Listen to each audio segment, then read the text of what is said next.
pulls himself up, and you hear the gunfire, and he comes back, his bill's all like this, and he says, "You're still up there?" He says, "Still lurking about."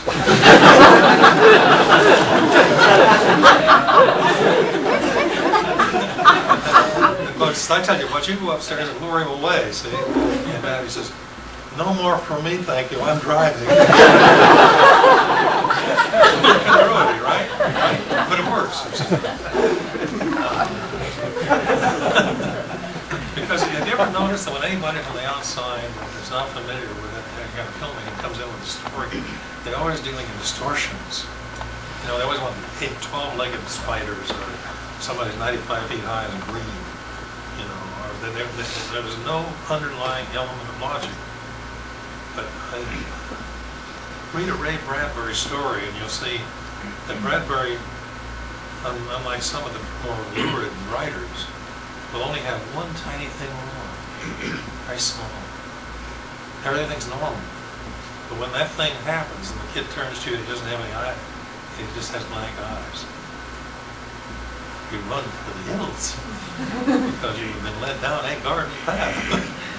And that's what I do with the coyote. You may remember there's a gag of the coyote where he built this flume from logs down up the side of the hill. You know, and Maurice did a marvelous job. He put some birdseed down, we saw birdseed, and he followed this thing up. It took about 15 seconds to get to the top, obviously, okay? And there's a bomb. He lights it and it goes off. Right? It's got a long thing on it. But the audience is all ready. The audience is, it's hard to fool an audience, but you can sure lead them down the wrong path. Surprise, isn't it? Well, so then I would call the animators in and go over the entire story with them, acting out the part as well as demonstrating the drawings and so on. Because in the meantime, I've timed the entire film up to 540 feet, which means also cutting your guts out because you have to cut out a lot of stuff in order to make it finished. So that's where the editing is taking place. Of course, I worked with Carl Stalling in terms of music and stuff.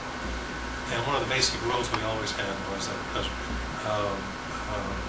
Treg Brown, who was our sound effects man, one of the brilliant guys, he was also a musician. And he always told me, he said, look, do it with music or do it with sound, but don't do it with both. It gets muddy if you do that. Because, of course, you're doing it with the slamming these big cymbals together. What good is your sound effect going to do? And yet you'll notice in many, many pictures, and cartoons particularly, they will overload and a single sound, like that little poop at the end of the fall or something, little touch like that.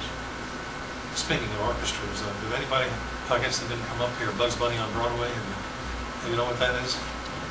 It's been touring all over the country, and a young musician, composer, conductor named George Gordon, who's had a great background. He was conductor for the New York City Ballet for a number of years.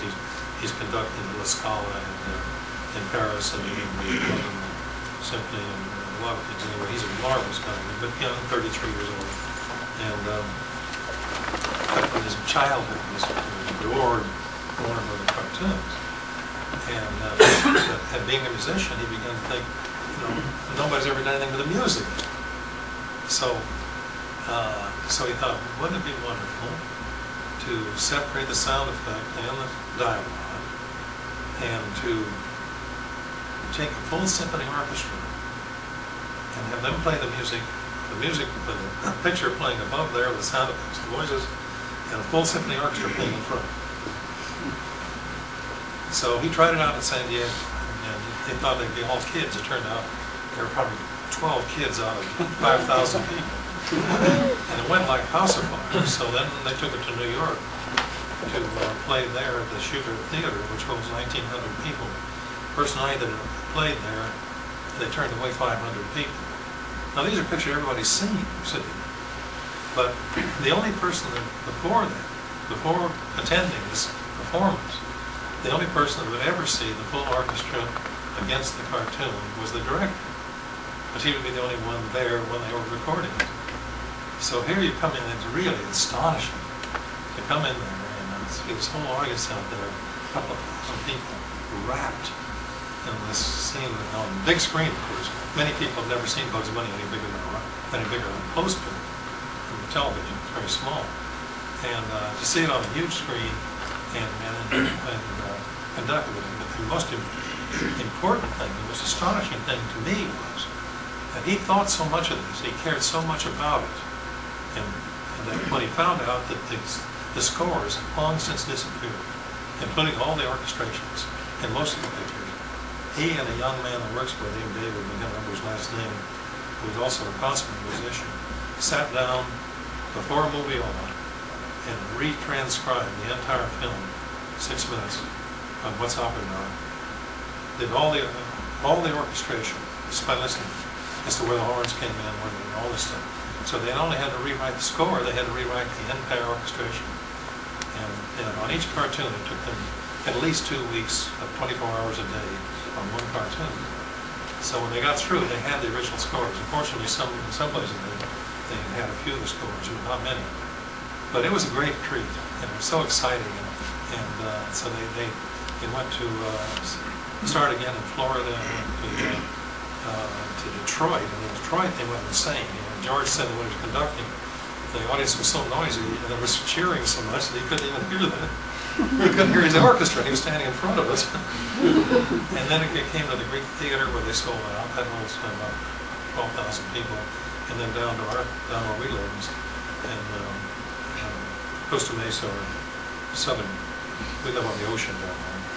And again, 11,000 people turned out. And it's been quite an experience. See, the thing that I feel very grateful for is not that, and rather sad about it, is that I've lived long enough to see this kind of response. And most important, it doesn't happen very often with professionals, young professionals. That's one of the greatest things of all. And to see the devotion that you people apparently have for the work that we did. But I say, the only thing that you lack here is a viable villain. So I think you want to hire a villain. I mean, you get cursed enough, but I probably surprised just fine. Yeah, well, I think he's probably above Spagman Moss. So then I'd go over the whole thing with the animators, and I never cast animators as they often did at Disney. At Disney's there were Duck Men and Mickey Men and so on. It must have driven people nuts to animate only one character. I felt it was vital and necessary to move the guys around and give them something to give them an experience in all different kinds of characters. And one thing I figured out over the years, including the specials that we did, that we dealt with 250 different characters, not counting crowds or anything like that we had to identify. And of course, when we moved into a thing like How the Grinch Stole Christmas, then we had to learn how to animate something that was quite different. It had to move well, Albert Herder at Disney's, when he was working on that thing, the dinosaur sequence, told the people, show me, they want to know how to animate a dinosaur. He said, if you show me the skeleton of an animal, I'll show you how it has to work. It has to move this way because it's built this way. That's what I believe, and why I believe that I was so fortunate to have had gone to Chouinard Art Institute when they were teaching basic anatomy and teaching how to draw with a single line. And if you want to know how to draw a single line, get some pictures of the Cape Pins in Peshawar and Altamira in Southern Europe. And you'll see those bastards do with a single line that drive you nuts. And of course, you guys don't have to consider you're dealing in 3 dimensions. But that business in animation, of course, the single line is vital and necessary. And it's the underlining thing of everybody that draws from cave paintings to Da Vinci to even Jackson Pollock. His early drawings are gorgeous. And Picasso could draw as well as Da Vinci. That's, to me, is the grammar of drawing, is that single line, learning how to work that.